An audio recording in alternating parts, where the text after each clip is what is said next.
Hey everyone, and welcome back to my channel. Today I'm going to be doing another book versus movie / TV show, but this is the book in question, Michael Crichton's Jurassic Park. So obviously I'm going to be doing book versus movie. I have grown up watching Jurassic Park. I literally was born in the same year. It's felt like it's been in my life forever. One of my earliest memories is being scared of that opening scene with the Velociraptor and the shooter!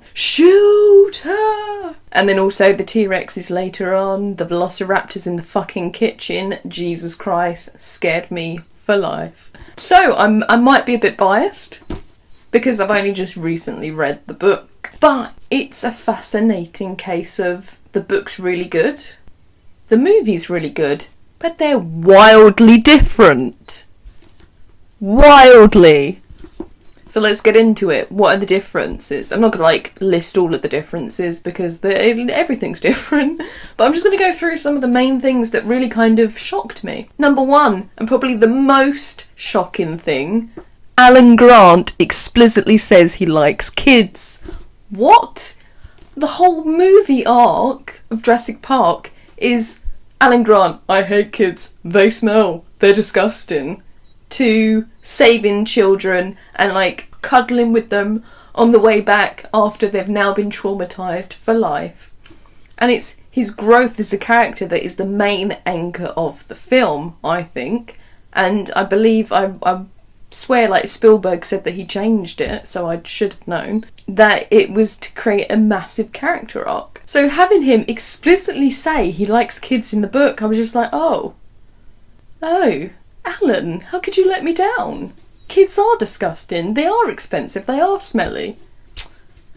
Another thing, he's got a beard, doesn't have a beard in the movie. Ian Malcolm is described as a balding man. Pretty much Jeff Goldblum has a full head of hair. I must admit, I'm glad that they did stick with his rock star persona.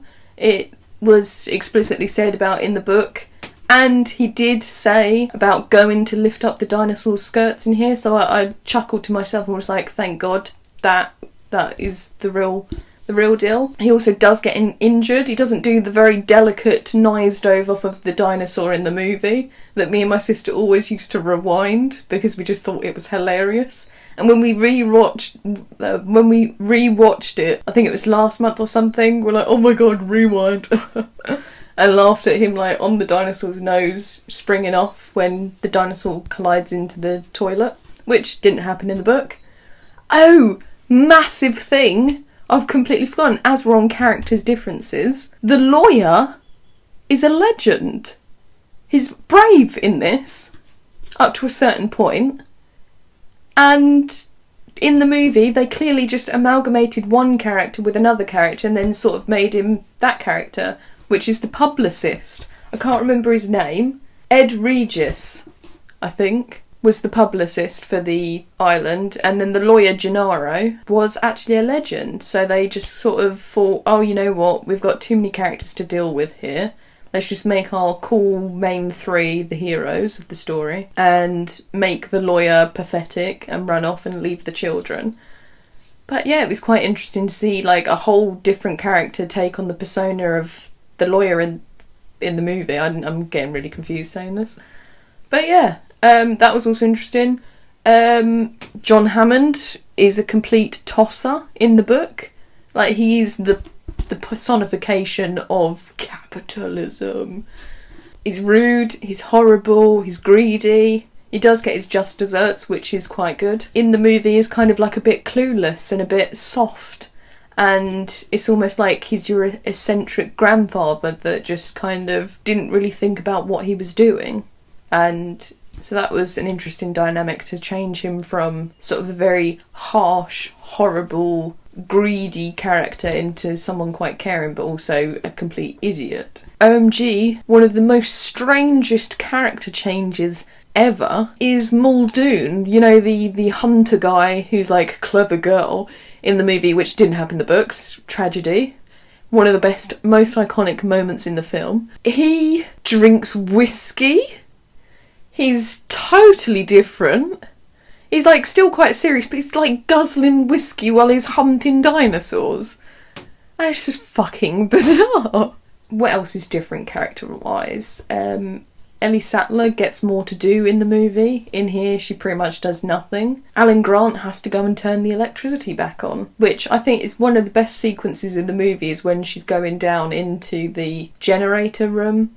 And yeah, like that also scared me for life. So there's a lot of things that happen to different characters, and I must admit, I did enjoy the book, but I think the character development is much better in the movie, which is a bit strange because I swear it's like a 90-minute movie and this is a 400-page book. But I guess this is more plot driven, it's more about what is happening, and there's a lot more that actually happens in this than in the movie. Maybe that was for budgetary reasons or for a little bit more of simplification. But there are scenes that are in the book that actually take place in other movies of Jurassic Park. So the beginning, in this book, there's like dinosaurs that have escaped, and a family are on holiday and their child gets bitten by one. And that is lifted straight from this book into the opening scene of The Lost World,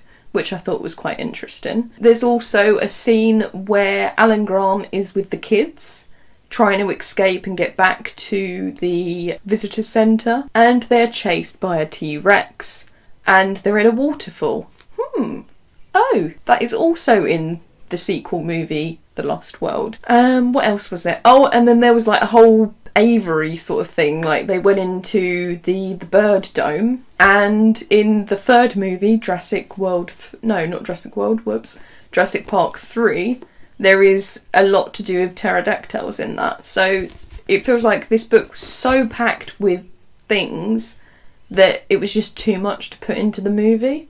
And I think they did well to sort of take the main thing of the dinosaurs escaping and trying to get back, and then trying to get the electricity back on, and then left it as that. I think it made it a much more succinct story for a movie, whereas it works quite well that it's literally just one thing after another in a book. What else was different? Oh, the Brachiosaurus bit didn't happen. They just slept in a little shed somewhere. That was quite disappointing. I think that was quite a nice addition to the movie, sort of showing the softness of some of the dinosaurs. So it's like a juxtaposition between rah and rah. Yeah, whatever. Also, it's not a Triceratops that's sick. It's a Stegosaurus. What else? Oh yeah, the water thing, where Ian Malcolm's flirting with Ellie in the car and does like his little water trick. Doesn't fucking happen. Or it does, but it's Arnold and someone else in the office in the visitor centre talking about it.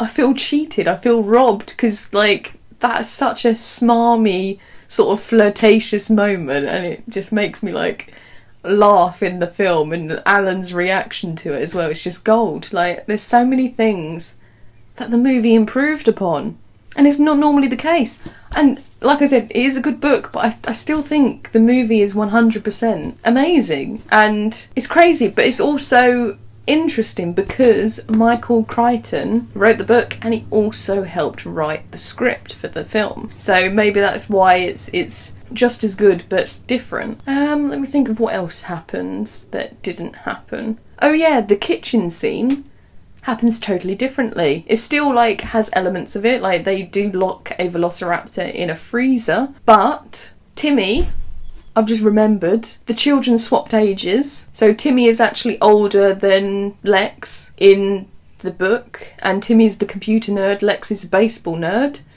So that was bloody swapped, kind of. Lex becomes the computer nerd in the movie, and Timmy's who's younger. But yeah, in the kitchen scene, he just lays out meat and then locks the velociraptor in the fridge. Doesn't have the same gravitas, to be honest. And that is something that the film does well, is the gravitas. We don't see the dinosaurs until it's nighttime and it's scary. Except from like the no, the iconic sort of reveal, welcome to Jurassic Park. But yeah, like, we don't see the sort of scary dinosaurs until it falls to night time, and the fact that they go through the whole park played for laughs about, like, oh, are we actually going to see the dinosaurs? But it builds up tension in the film. Whereas in this, there's fucking dinosaurs everywhere. We see them all around, everywhere, right from the moment they come to the park. And it didn't feel like there was impact, whereas they only see, like, the dinosaurs at the beginning of the film, the soft, nice dinosaurs, and then slowly they're revealed. The vicious sort of dinosaurs are slowly revealed to us, like they're one that kills Nedry, which happens in the book. We don't see it until it becomes fucking terrifying too. Velociraptors. There's billions of them in the book. Like 40 odd velociraptors just roaming willy-nilly about the park. That's another thing. There's just like so many dinosaurs just wandering everywhere, out of control because the breeding has happened and it's just gone insane. I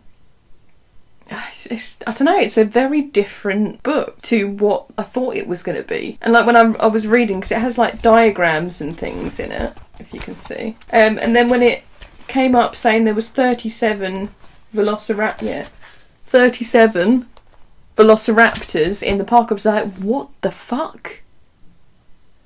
What is going on? But yeah, I've just literally started rambling. This video is book versus movie ramble. But yeah, like it's very, very different. Both have their merits, but I would have to say, in this round of book versus movie, the movie wins. Thank you for watching.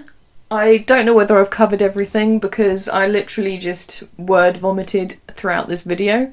But if you enjoyed the video, please give me a thumbs up. Let me know in the comments section whether you've read Jurassic Park the book and watched the movie and which one you prefer. Thank you again and have a lovely day. Bye bye.